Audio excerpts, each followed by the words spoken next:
రణ్వీర్ గురించి నన్నెందుకు అడుగుతున్నావు అమర్? తన గురించి నాకెలా తెలుస్తుంది? కరెక్టే, వాడి గురించి వాడి వైఫ్నే అడగాలి.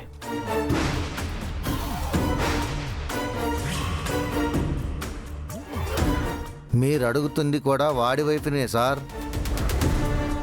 రణ్వీర్కి పెళ్ళయిందా అమర్? తనకి వైఫ్ కూడా ఉన్నారా? ఏం తెలియనట్టు ఎంత నంగనాచిలా అడుగుతున్నావే. రణ్వీర్కి పెళ్ళయింది, వైఫ్ కూడా ఉంది. తనెవరో నీకు తెలుసా అమర్?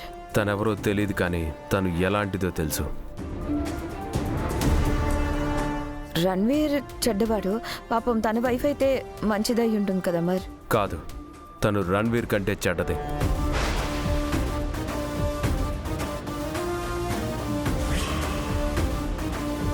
తను రణ్వీర్కి లైఫ్ పార్ట్నర్ మాత్రమే కాదు, వాడు చేసే అన్ని పాపాల్లో పార్ట్నర్ కూడా.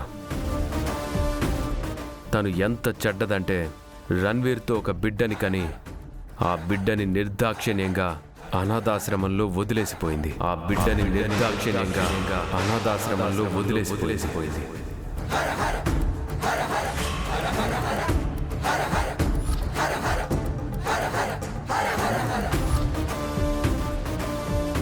ఈ విషయం నీకెలా తెలుసా మరి? అరుంధతి చెప్పింది.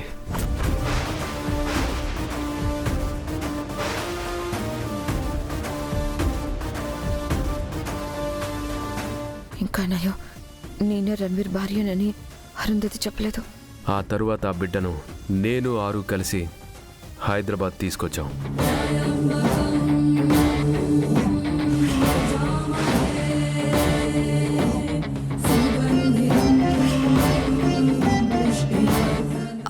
ఆ తర్వాత ఏం జరిగిందా మరి?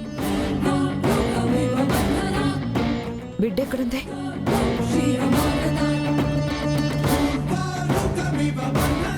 ఆ బిడ్డ సార్ మనం అర్జెంటుగా ఆఫీస్కి వెళ్ళాలి.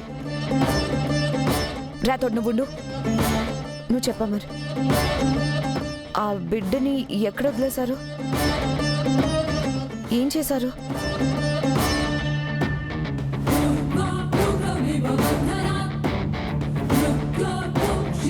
ఆ బిడ్డని మేము రాతోడ్,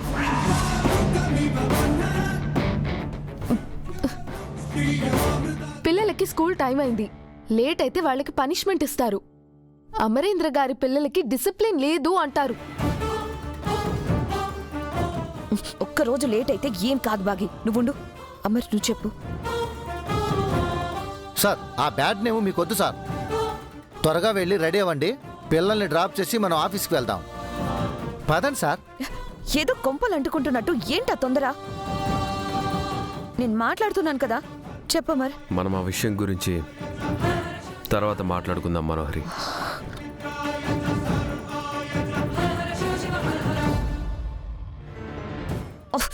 ఏంటి బాగా ఇలా చేసావు? నేనేం చేశాను? అమర్ ఆ బిడ్డ గురించి చెప్పబోతుంటే అనవసరంగా డిస్టర్బ్ చేసావు. ఆ బిడ్డ గురించి నీకెందుకు అంత ఇంట్రెస్ట్? తను నా బిడ్డ కదా, తను నా బిడ్డ కదా, తను నా బిడ్డ కదా, నా బిడ్డ కదా, నా బిడ్డ కదా.